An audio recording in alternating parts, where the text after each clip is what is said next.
What is going on, YouTube? This is Jim back with another video, a third video today.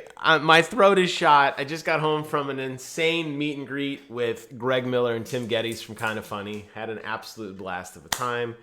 Went with my bestie Brent. We had a really good time. So I come home, I want to unwind, and I get this notification from PLAYDATE. And I gotta read this to you because this is real, and you know I cover video game news on this channel, and this is definitely video game news. So bear with the dying voice of mine and my weakened exterior and just enjoy the excitement of yet another game console that has been unveiled. Introducing PLAYDATE, a new handheld gaming system from Panic. It fits in your pocket. It fits in your pocket. It's got a black and white screen. It includes a season of brand new games from amazing creators. And there's a crank? Yes, and now a thread. Our company Panic has been around for a long ass time, and we've made lots of great software. But one day we realized we're self-funded, and there's nobody to tell us what to do. Why aren't we trying more new things? So first we started publishing video games. It's been fun and rewarding. First, Firewatch, and later this year, the joyful Untitled Goose Game. But there's another thing we've never done, a thing that we figured would be harder than anything we've ever done, but something that would stretch our skills and help us grow. Hardware. We should build a thing, became let's build a game system, became oh, and it should include a bunch of cool games, became we should make the game surprises. Well, and it just grew. And it wasn't long before we had a janky but functional prototype. I love this, by the way. This is great branding. But we didn't know beans about mechanical engineering or industrial design.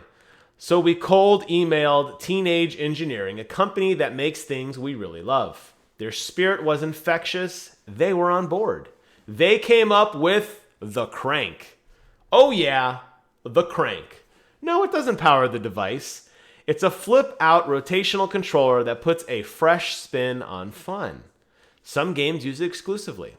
Some use it with the D-pad, and some not at all. And about those games, we've reached out to some of our favorite people, and they name a bunch of people here, and many more. Here's a sneak peek. Crankin's time travel adventure, and it's fun and funny. It's interesting. But here's the trick. Each game is a secret. They're all included in the system, and they'll be delivered to you each week for a few months. The dream is simple. That you wake up on a new day, a new game day, excited to see what you can play next. And they have a few here. It looks like Zipper, Time Travel Adventures, 360, and Executive Golf DX. We've worked on this for years. We've learned so much. Well, there was so much we didn't know. And it wasn't all smooth sailing, but little by little, we created this thing. And today we're announcing it to the world and shipping it in early 2020. P.S. There's even more surprises to reveal when PLAYDATE goes up for sale later this year. If that seems cool, visit play.date and sign up for the mailing list. The earlier on the list, the earlier we'll email you when it's ready. Thank you for reading. We're excited to share this with you. We made PLAYDATE just for fun. And if you click on the link, they take you to a really nice little trendy website here, which basically explains most of what I just said. You could see some of the high quality press photos explaining what it is. That they're going to come with 12 brand new video games, one each week. They're a secret. You don't know what they're going to be. And you're going to unwrap it and enjoy the gift of this thing. And they weren't kidding about the crank. It flips out on the side, as I mentioned. But it's fun, extremely fun. And they've partnered with these people. It's going to cost $149. There's 12 games in season 1. So you know there's going to be an additional season of games. I'm sure you're going to have to pay for more. But stock will be limited. Sign up early. And there they are featured on Edge Magazine. I'm excited. I mean, I don't know. I have a lot of mobile game systems. I've had the DS. I've had a Switch, which I think you can count as mobile. I think we all have cell phones, right? I mean, Blizzard told us that. But you know what? This seems cool. This seems like a fun little gimmicky toy. I don't know if I'm sold on the price point. It seems a little bit steep, but it's cool. It's black and white. It's small. It's probably got a little tiny speaker, a little crank, a couple buttons, some basic hardware to it, some basic software with it. I signed up. who knows? When more becomes available, I will share it with you guys. And, you know, it's this kind of stuff that just pushes the envelope a little bit. Nintendo has been infamous for releasing some really quirky hardware. You look at what they did with the analog stick, which turned out to be revolutionary with the N64. Then you look at the Wiimote, which had its pros and its cons, probably more cons than pros, although it did sell a lot of units. Then you had the Wiimote Plus, then you had all the different nunchuck attachments, you had the Link's Crossbow Challenge, you had the gun, which have ultimately evolved into the Switch with HD Rumble. You've got PlayStation over there working on the PlayStation Move with the PlayStation Aim controller, the PlayStation VR.